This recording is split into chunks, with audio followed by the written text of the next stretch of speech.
John Miller floated peacefully in his small research craft. The stars stretched out before him like diamonds on black velvet. He was at the edge of Earth's solar system, farther than most humans had ever traveled. His mission was simple: collect data on the outer boundaries and search for signs of life beyond. Base, this is Explorer 7. All systems normal. Another quiet day in the void, John said, his voice carrying across millions of miles to Earth. Copy that, Explorer 7, came the response from Mission Control. Your readings are coming in clear. How's the view today? John smiled. Breathtaking, as always. Makes me feel small but important at the same time, you know. He turned back to his instruments. At 37, John had spent most of his adult life working toward this mission. He wasn't famous or special by Earth standards, just a dedicated scientist who wanted to push the boundaries of human knowledge. His small craft was filled with the most advanced human technology, though compared to what existed in the wider galaxy, it might as well have been made of sticks and stones. Not that John knew this yet. Earth had made contact with alien life nearly 15 years ago, but the interactions had been limited. The vast empire that ruled most of the Milky Way, the galactic hegemony, considered humans primitive and hardly worth notice. They permitted Earth to exist undisturbed. Like park rangers might preserve a rare insect colony. This arrangement had suited Earth's governments fine. In secret, they studied every scrap of alien technology they could find, while publicly maintaining that humans were the only intelligent life in the universe. Only a few thousand people knew the truth. John Miller was not one of them. A flash of light caught his attention. John checked his sensors, which showed an object approaching at impossible speed. Base, I'm picking up something strange. It's moving faster than anything I've ever seen, I think. The object slowed suddenly, and John's words died in his throat. Through his viewport, he saw it clearly now. A massive ship, sleek and silver, with glowing blue sections that seemed to pulse like a heartbeat. It was beautiful and terrifying. Base, are you seeing this? I think it's not one of ours. Inside the hegemony patrol vessel, Admiral Zexithar looked with disdain at the primitive craft on their scanners. What is that thing? He asked, his second in command. A vessel from Sol 3, Admiral. The primitives call it Earth. Zexithar flicked his upper tentacles in annoyance. They're venturing farther than permitted. Scan it. After a moment, the officer reported back. Just one life form. Minimal weapons capabilities. It appears to be a research vessel. These Earth creatures are becoming bolder. The Council has been too lenient with them. Zexithar settled back in his command chair. His 6 eyes blinked in sequence, a sign of boredom among his species. Destroy it. Sir? The vessel poses no threat. Are you questioning my orders, Sub-Commander? No, Admiral. Targeting now. Back on Explorer 7, John's instruments suddenly blared with warnings. The alien ship had locked something onto him, some kind of targeting system. Cold fear gripped his stomach. Base, they're targeting me. I need instructions. Panic edged his voice. In Mission Control on Earth, Lisa Grant, Director of Earth Defense, had just been alerted to the situation. She rushed into the communication center. Get me a line to Explorer 7 now, she demanded. Already open, Director, a technician answered. John, this is Director Grant. Listen carefully. The vessel you're seeing is alien. We need you to broadcast a peace message. Tell them you mean no harm and are on a scientific mission. John's voice came back shaky. Aliens? They're real? Why wasn't I told? There's no time, John. Please just broadcast the message. John took a deep breath. His hands trembled as he activated his craft's external communication system. Attention, unknown vessel. This is Explorer 7 from planet Earth. I am on a peaceful scientific mission. I mean no harm. Please respond. On the hegemony ship, a junior officer turned to Zexithar. Admiral, the primitive is broadcasting a message. Ignore it, Zexithar said, not even bothering to listen. Fire when ready. But sir, our protocols state that fire. In Explorer 7, John waited anxiously for a response. His heart pounded in his chest. When he saw the alien ship's weapons ports open, he knew he was going to die. "Base, they're preparing to fire," he said, his voice suddenly calm. "I want you to know that it's been an honor. Tell my family I love them." John activated his craft's recording systems to document whatever happened next. If he was going to die, at least Earth would know why. "This is Explorer 7. I am being fired upon by an alien vessel without provocation. I have attempted peaceful communication. I am unarmed and on a scientific mission." John swallowed hard. "I hope this recording reaches Earth. Whatever happens next, remember that we tried peace first." The hegemony ship fired a single energy pulse. It streaked across the blackness of space, a brilliant blue lance that struck Explorer 7 dead center. John's last thought was of Earth, blue and beautiful, as his ship disintegrated around him. On Earth, Lisa Grant watched in horror as John Miller's vital signs flatlined on her screen. The transmission from Explorer 7 continued for a few more seconds, just long enough to capture the unprovoked attack, before cutting to static. The room fell silent. Then someone whispered, "My God." Lisa's hands curled into fists, her face hardened into a mask of determination. "Save every second of that footage. Get me the president immediately." Within hours, an emergency meeting of Earth's highest leaders convened. In a secure underground facility, they gathered around a table as Lisa played the recording of John Miller's death. When it ended, the President of the United States stood.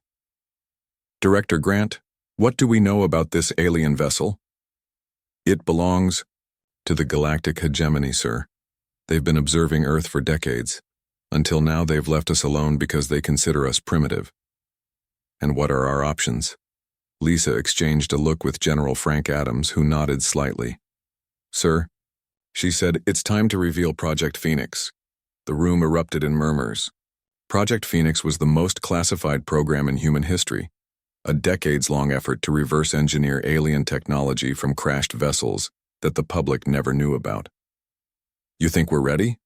the president asked. Lisa nodded firmly. "They killed one of us, sir, an innocent man on a peaceful mission. They need to learn that humanity does not tolerate such actions." She pulled up another screen showing schematics of a ship unlike anything publicly known to exist on Earth. "Meet the USS Retribution," she said. "Humanity's first true warship, and our answer to the hegemony's aggression." As the leaders of Earth discussed their response, the recording of John Miller's last moments was leaked online. Within days, every human on the planet had seen it. Protests erupted in cities worldwide, not against their governments, but against the aliens who had murdered an innocent man. For the first time in history, humanity stood truly united, and the galactic hegemony had no idea what was coming. The United Nations Assembly Hall had never been so quiet. 2,000 delegates from every nation on Earth watched the large screen as the recording of John Miller's death played one more time. When it ended, not a single person spoke. Some wiped tears from their eyes. Others sat with jaws clenched in anger. Lisa Grant walked to the podium. Her dark blue suit looked crisp against the wooden stage, but her eyes showed she hadn't slept in days. "Ladies and gentlemen," she said, her voice carrying through the hall, "what you just witnessed was the unprovoked murder of an Earth citizen. John Miller was a scientist, an explorer, a man of peace." She paused, letting her words sink in. "For 15 years, select governments around the world have known about alien life. We kept this secret while we studied and prepared. We hoped for peaceful contact when the time was right." Her hand tightened on the podium. "That choice has been taken from us." A murmur spread through the crowd. "The empire that killed John Miller calls itself the Galactic Hegemony. They rule over 17 advanced species across our galaxy. They consider humans primitive and unworthy of respect." Lisa nodded to someone off stage. The screen behind her changed to show a massive ship unlike anything seen on Earth before. It was sleek and powerful, with strange glowing sections along its hull. "This is the USS Retribution, Earth's first true warship. For a decade, We have been building it in secret using reverse-engineered technology. Gasps filled the room. Some delegates stood up in shock. How is this possible? Asked the French representative. Lisa smiled slightly. I would like to introduce Ryan Carter. A man walked onto the stage. He looked ordinary. Average height, brown hair, simple glasses, but his eyes showed a sharp intelligence. Mr. Carter has led our engineering efforts. He is perhaps the most brilliant mind of our generation. Ryan stepped to the microphone. The hegemony thinks we're primitive because our regular technology is still developing. But human minds, he tapped his temple, our minds are special. Given the right materials and information, we can leap forward centuries in just a few years. Ryan explained how crashed alien ships had been recovered over decades, how teams of scientists worked in secret to understand the technology, how they had built not just one ship but an entire defense system that had been hiding in plain sight. The hegemony doesn't know what humans are truly capable of, Ryan finished. They're about to find out. Lisa returned to the podium. We have prepared a response to this unprovoked attack. We call it Operation Swift Justice. The screen changed again, showing a woman in a military uniform with short gray hair and determined eyes. Admiral Kate Summers will lead our mission. Her orders are simple. Find the hegemony vessel that killed John Miller and bring those responsible to justice. Admiral Summers nodded from the screen. We will not seek war with the entire hegemony. Our mission targets only those directly responsible for this murder. We will show restraint, but we will have justice. The UN Secretary General approached the podium. When will this mission begin? Lisa looked at her watch. The USS Retribution launched 6 hours ago. The hall erupted in noise. Questions came from every direction. Lisa raised her hands for quiet. Earth must appear united in this moment. The hegemony must understand that when they kill one human, they answer to all of us. Across the solar system, the USS Retribution moved silently through space. The ship was 3 times larger than anything Earth had publicly built before. Inside, a crew of 100 worked at stations that blended familiar controls with alien technology. Admiral Kate Summers stood on the bridge. Her uniform was simple, but carried new patches.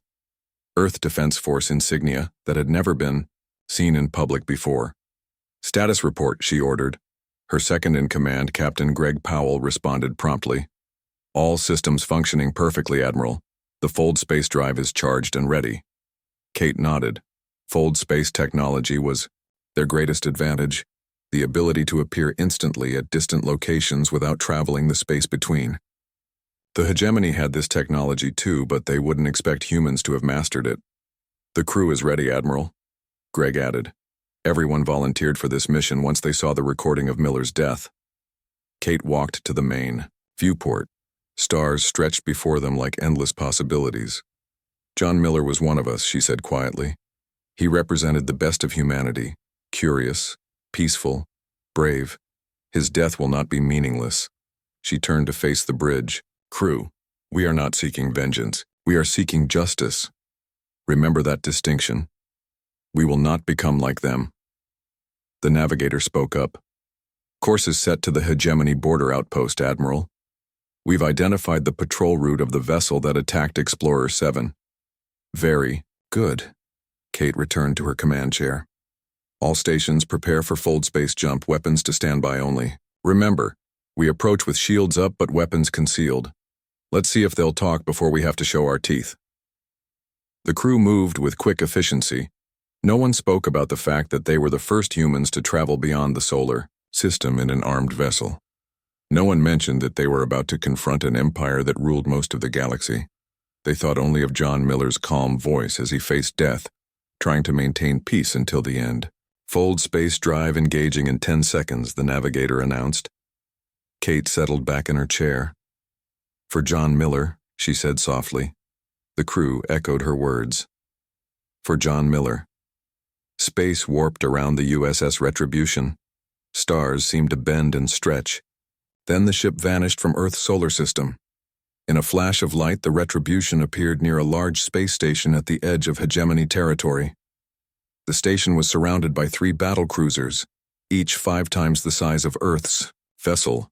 Alarms immediately sounded throughout the hegemony outpost. They had detected the unexpected arrival. "We've been noticed," Greg reported. "Open communications," Kate ordered. "Let's introduce ourselves." On the main hegemony battlecruiser, Commander Drelkax watched in surprise as the unknown ship appeared from nowhere. "What is that vessel?" "It's not in our records," he demanded. His sensor officer worked frantically. "Unknown design, sir. But it's showing signs of fold space technology, and the life forms aboard they appear to be from Sol 3. Earth?" Drelkax couldn't hide his shock. "Impossible. Those primitives don't have this technology," the communication officer interrupted. "Sir, they're broadcasting a message." "On screen," Drelkax ordered. "Admiral." Kate Summers' image appeared before them.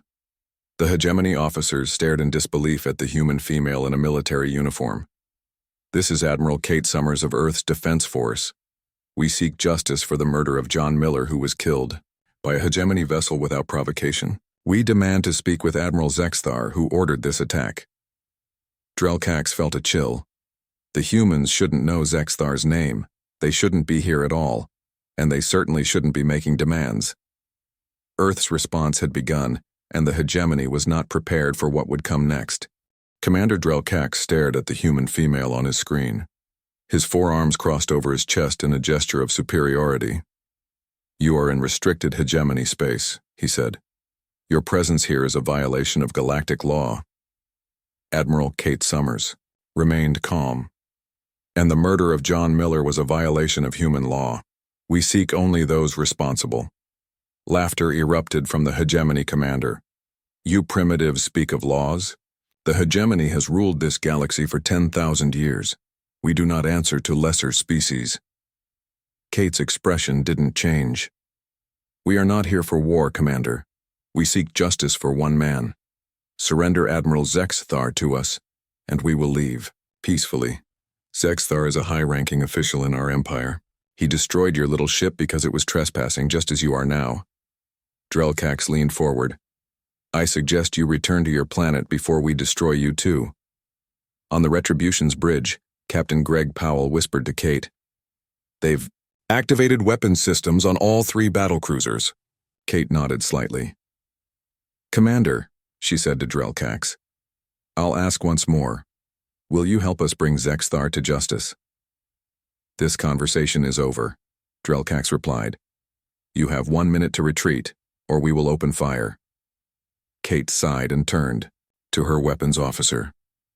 "Lieutenant Allen, disable their weapon systems. Non-lethal approach." "Yes, Admiral."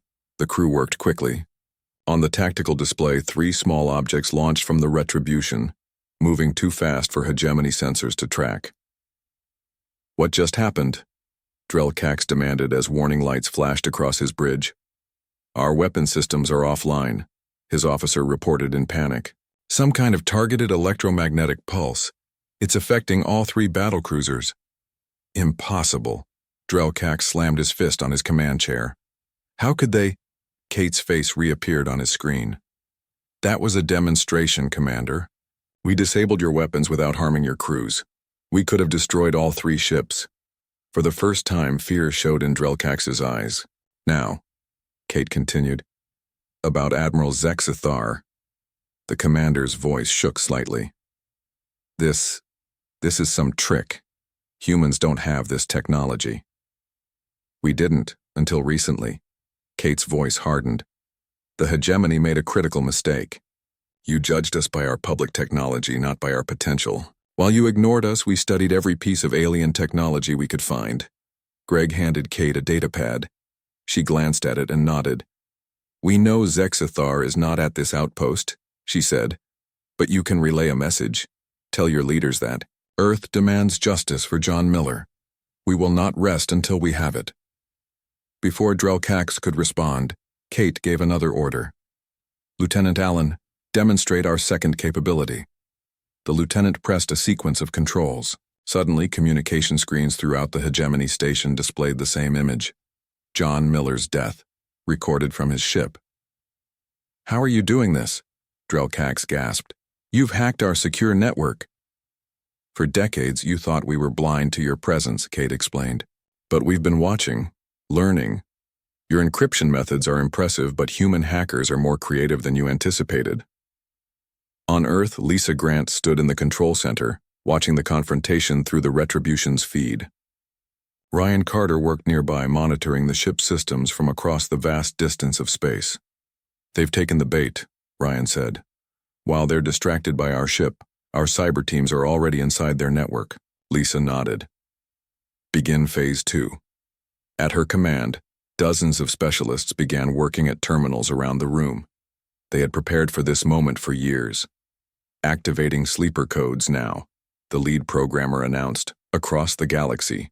Hidden, programs buried deep in the hegemony's communication network suddenly activated. These programs had been planted years earlier by human hackers who had found backdoors into alien systems. On thousands of hegemony worlds, communication systems began to fail. Military channels went silent. Emergency backups activated, only to discover they too had been compromised. In the hegemony's central government hub, the High Council gathered in emergency session. How is this possible? Demanded Councillor Vrek. The humans were nothing, barely able to reach their own moon.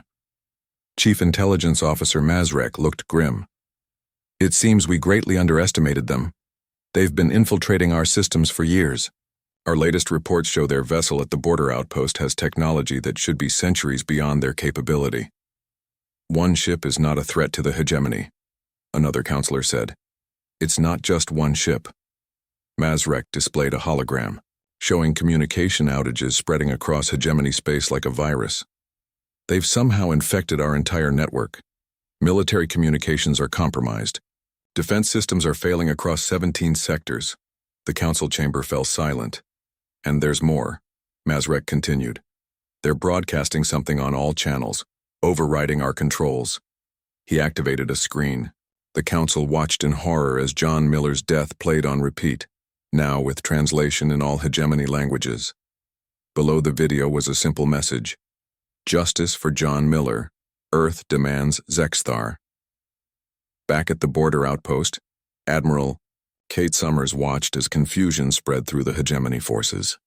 They're trying to re-establish communications with Central Command, Greg reported. They can't get through. Kate nodded. Good. Phase 2 is working. She turned to her navigation officer. Prepare for our next jump. We have Zexthar's location. How did we get that information so quickly?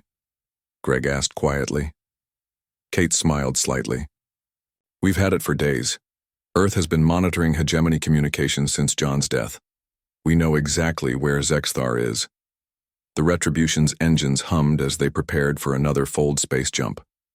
Admiral, the communications officer, called out, We're receiving transmissions from all over the sector.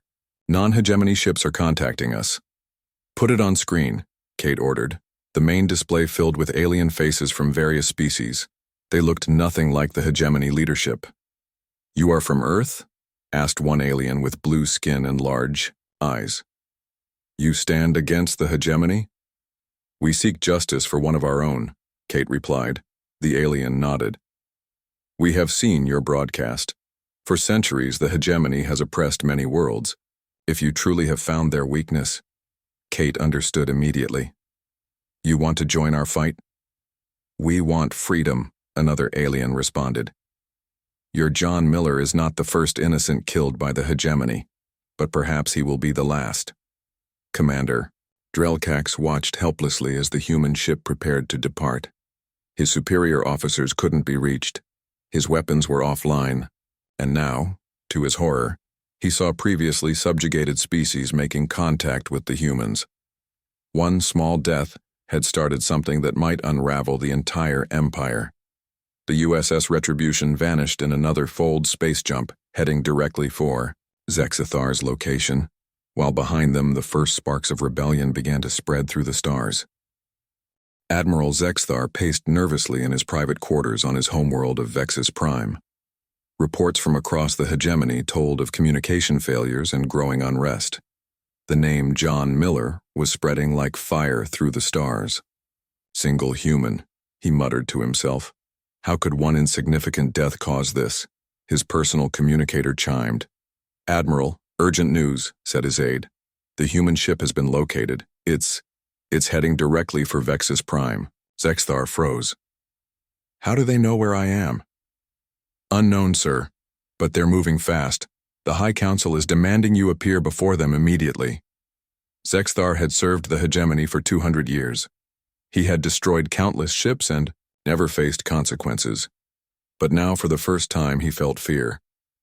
Prepare my shuttle, he ordered. I will meet with the Council.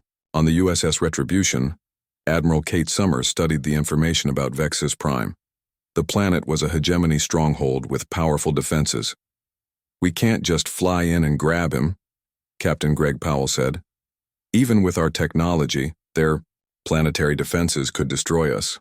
Kate nodded. We won't need to. Ryan Carter has something special for this mission. She activated a secure channel to Earth. Ryan's face appeared on screen. Is Project Nemesis ready? She asked. Ryan smiled. Launching now, Admiral. The drones will arrive at Vexus Prime 2 hours before you. They'll handle the planet's defenses without causing casualties. Excellent, Kate replied. Remember, our goal is justice, not revenge. We want Zexthar alive. Meanwhile, on Earth, governments work to prepare their people for possible retaliation. Air defense systems were on high alert. The truth about aliens had shocked the world, but people were united by the murder of John Miller. His face was on screens everywhere, a symbol of human innocence destroyed by alien arrogance. In the United Nations building, Lisa Grant met with Jack Monroe, Earth's newly appointed ambassador to alien species. The Hegemony Council has requested communication, Lisa told him. They want to negotiate. Jack raised an eyebrow. That's surprising. They've ruled for millennia without ever negotiating with lesser species. They've never had their entire communication network compromised. Before, Lisa replied. Or faced a technology they didn't understand. Jack straightened his tie. What are my instructions? Listen to their offer. Make no commitments. Our only demand remains the same. Justice for John Miller. Across the galaxy, the Hegemony High Council gathered in their grand chamber. 7 alien species were represented, the founding members of the Empire. High Counselor Rex slammed his hand on the table. This is outrageous. One tiny planet threatens the entire hegemony? Chief Intelligence Officer Mazrek displayed a hologram of Earth's defense capabilities gathered from their latest intelligence. The humans have been hiding their true development, he explained. They've built a global defense network in secret, and their cyber capabilities, he shook his head. They're inside all our systems now. Can we remove them? Asked another counselor. Not quickly. They've embedded their code too deeply, and they seem to understand our technology better than we expected. The chamber doors opened and Admiral Zexthar entered. The counselors turned to him with cold stares. Explain yourself, Rek demanded. Why did you destroy that human ship? Zexthar straightened. It was a routine patrol. The human vessel was in restricted space. Was it armed? Mazrek asked. No, but did it threaten your ship in any way? Zexthar hesitated. No, but it was a simple matter. Just one primitive creature. The counselors exchanged looks. Vrek leaned forward. Your simple matter has created a crisis that threatens the hegemony itself. These humans have capabilities we never suspected. And now other species are contacting them, seeing them as champions against us. Before Zexthar could respond, alarms blared throughout the chamber. What now? Vrek demanded. A security officer rushed in. Multiple unknown devices have appeared in orbit around Vexus Prime. They're disabling our defense systems one by one. Destroy them, Zexthar shouted. We can't target them. They're too small and too fast. On the view screen, they watched in shock as tiny drones swarmed around Vexus Prime's orbital defenses. The drones didn't destroy the weapons platforms. They simply shut them down with precision strikes. Project Nemesis, Kate explained to her crew as they watched the drones work. Ryan Carter's masterpiece. AI-controlled drone swarms that can neutralize threats without causing deaths. The Retribution emerged from fold space near Vexus Prime. The planet's defenses, which could have destroyed 100 ships, sat dark and silent. "Open a channel to the Hegemony Council," Kate ordered. When the connection was established, she faced the alien leaders calmly. "This is Admiral Kate Summers of Earth. We have disabled your defenses without harming your people. We could have destroyed this planet, but that is not our way." The counselors stared in disbelief. "We demand that Admiral Zexthar face justice for the murder of John Miller," Kate continued. "Surrender him to us and this conflict can end peacefully." Breck looked at Zexthar, then back at the human. "Why does one death matter so much to your species?" "Because every human life matters," Kate replied. "On Earth we believe that power comes with responsibility. Those who harm the innocent must face consequences no matter how powerful they are." Jack Monroe joined the transmission from Earth. "The hegemony has ruled through fear for too long. Earth offers a different path. We seek justice, not domination, cooperation, not subjugation." As they spoke, more reports flooded in. Across hegemony space, oppressed species were rising up. The broadcasts of John Miller's death had sparked something unexpected, hope that the mighty hegemony could be challenged. Mazrek whispered urgently to Rek. "The situation is deteriorating. 17 worlds are in open rebellion. Our forces can't communicate effectively to respond." Rek stared hard at the humans on his screen. These creatures, dismissed as primitives for so long, had accomplished in days what other species couldn't do in centuries.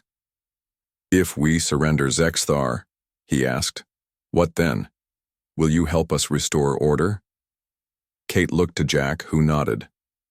"We will help establish a new order," Jack said. "One where all species have a voice, where power doesn't give you the right to kill the innocent." The council chamber fell silent as the mighty hegemony faced a choice: continue a fight they might not win, or embrace a new way forward. And on the Retribution, Kate looked at the image of John Miller displayed on her personal screen. One ordinary man whose death had changed the galaxy. "We're close," she whispered. "Justice is coming." The High Council of the Galactic Hegemony deliberated for 1 hour. In their 10,000 years of rule, they had never faced such a decision. Outside their chamber, reports continued to arrive of rebellions spreading across their empire. Finally, High Counselor Vrek addressed the waiting humans. "We have reached a decision," he announced, his voice heavy. "We will surrender Admiral Zexthar to Earth for justice." Zexthar's eyes widened in shock. "You cannot be serious for one primitive creature." Vrek silenced him with a gesture. "Your actions have threatened the entire hegemony. The humans have shown they can cripple our communications, bypass our defenses, and inspire rebellion throughout our territories." Mazrek added, "And they have done this without a single casualty. They could have destroyed worlds, yet they targeted only our technology." Zexthar looked around desperately, but found no allies among the council. 2 guards stepped forward to restrain him.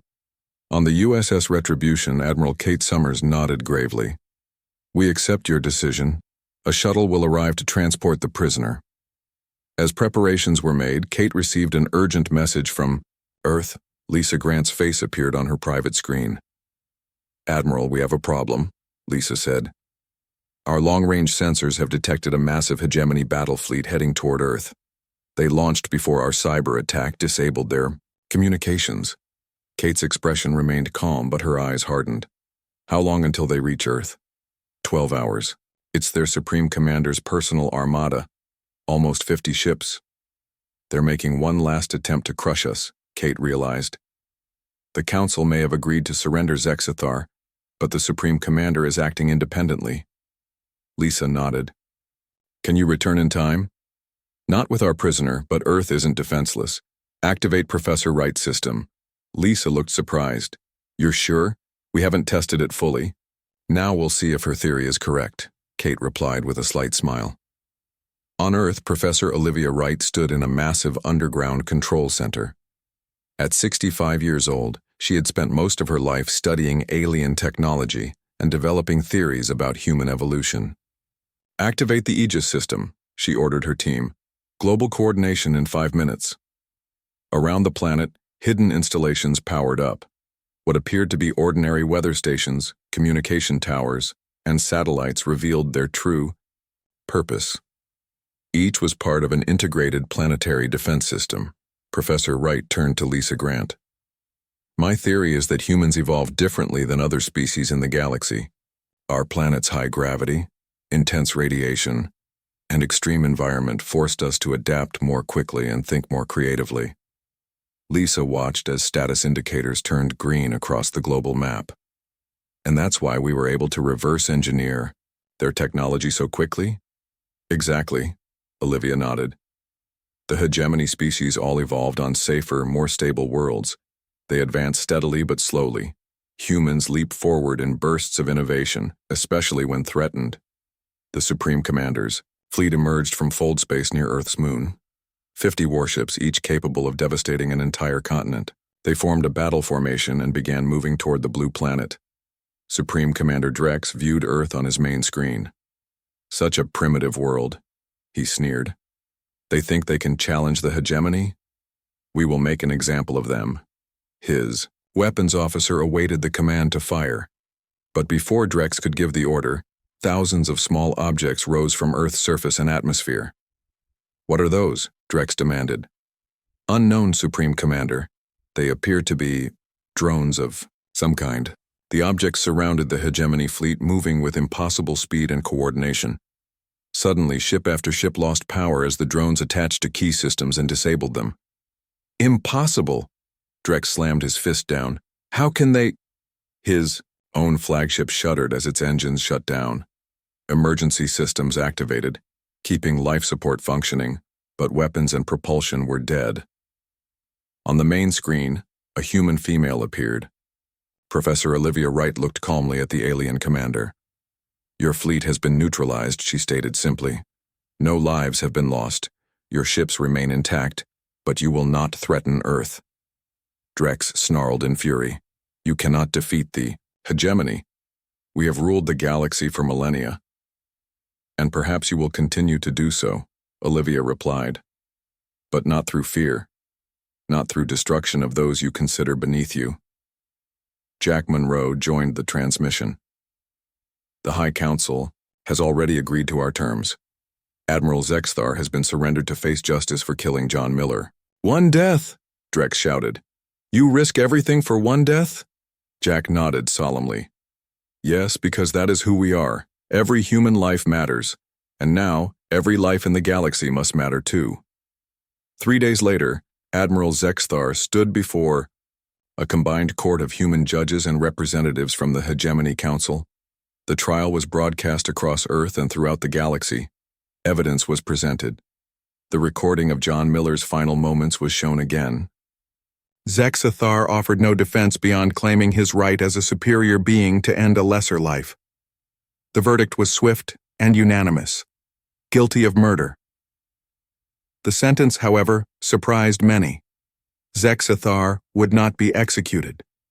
Instead, he would spend the rest of his long life working to repair the damage the hegemony had caused to oppressed worlds. We do not take lives for vengeance, Jack Monroe explained to the watching galaxy. Justice means accountability and restoration, not more death.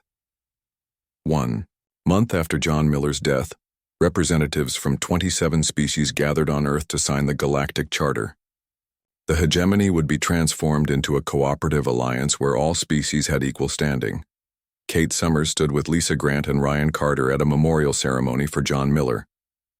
A simple stone monument had been erected showing his face and the words, "His death united a planet. His memory unites the stars." Do you think he would be proud? Ryan asked quietly. Kate nodded. He was an explorer. He wanted to discover new worlds, new life. In a way, he accomplished more than he ever dreamed. Across the galaxy, the name John Miller became a symbol, not of war or vengeance, but of a new principle, that the strong must not harm the innocent, and that justice must apply to all, regardless of power.